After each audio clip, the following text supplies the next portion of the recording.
We started our Williamsburg food tour at the restaurant Sunday in Brooklyn. We found out about it through a YouTube video we saw from a foodie in Brooklyn. I had the cheddar scramble with sausage. The omelet wasn't overly cheesy, which was fine by me. The fries were flavorful, but they were room temperature by the time we got our food. My girlfriend had the egg and cheese sandwich, which she thought was just okay. Here's what we came for, the granddaddy of them all, the Sunday pancakes. This was the main event. The pancakes were light and fluffy, covered with hazelnut, maple praline, and brown butter. If I had to compare it to something, in regards to flavor, it reminded me of warm Nutella mixed with like chocolate, decadent but not super decadent. We had some mochi at Ceremonia, ube. I don't think we get ube yet. It wasn't sweet and nothing to write home about. I'm willing to give ube another chance, but we definitely need some tips. Next up, we stopped at Paquito, not too far away from Ceremonia. It was a cool bar that offered creative Latin Asian cocktails. I had a mezcal Negroni and my girlfriend had something akin to a pina colada.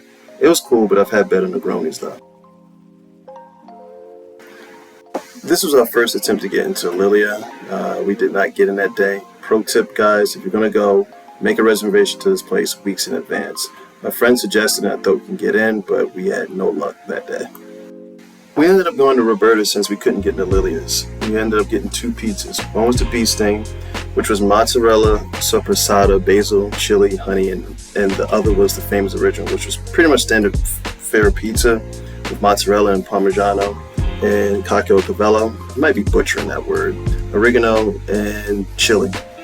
I like the toppings and the spice from the bee sting, but we really weren't crazy about the famous original.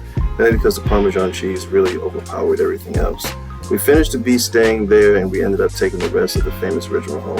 It made for an easy lunch to take for the next day, so that was a good thing, but it didn't taste any better the next day. Overall, we didn't dislike the pizza. I think we had high hopes and it just basically whelmed us. Looking forward to being overwhelmed, though, so therefore there was no customary thumbs up from me. I promise folks, I'm not this harsh of a critic. Just stay tuned, there is some good stuff that was made out of this trip. We finally felt like the cool kids when we got into Lilia's. We were booking multiple spots and got lucky and scored a reservation. I think this is the first Aperol Spritz of the spring for me.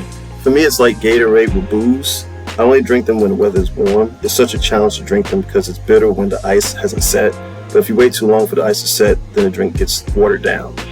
We started with the salad. It was pretty good. Standard salad. Pecorino, some Parmesan, nothing too crazy.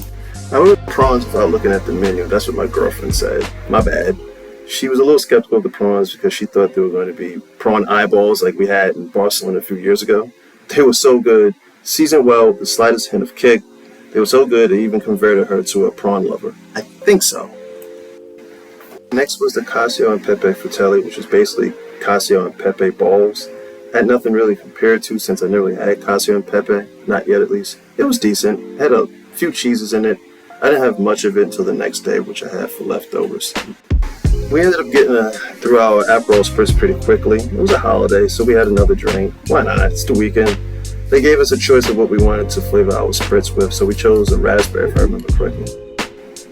Next was the sheep's milk cheese agnolotti with saffron, dried tomato, and honey. This and the prawns were probably our favorite things at Lilia, hands down. The pasta was pillowy. Cheese was creamy with a taste of honey. I thought the honey would overwhelm the dish, but it was like hot honey on a pizza. I had a little of this left over and it was definitely lunch for later in the week. I think actually it was lunch for pretty much for 3 days. Last but not least was the lamb sausage pasta. The lamb blended well with the sauce and the lemon juice, which made this pasta surprisingly lighter than I anticipated. I tend not to eat lamb because it tends to be greasy. You need this wind muff. Alright, so that wraps up the eats in Williamsburg, Brooklyn. The highlights were Sunday in Brooklyn, the pancakes that you guys saw, and what else? The pasta here at Lilia. We had right behind me. Yeah, this place Lilia. We had like 3 different types of pasta. One had ricotta, then it has the lamb sausage, and then it was the one with the one you ate, which was the lowest out of the list out of the pastas. The gnocchi was just okay, but everything else was dope. If you're here in Williamsburg, you definitely have to try out Sunday in Brooklyn in Lilia. So, after you get it, also try to rebook this at the last minute. You guys turn on notifications because it may take a while. They were giving us some weird notifications like, oh, you can come at 11:15 p.m. on a Sunday.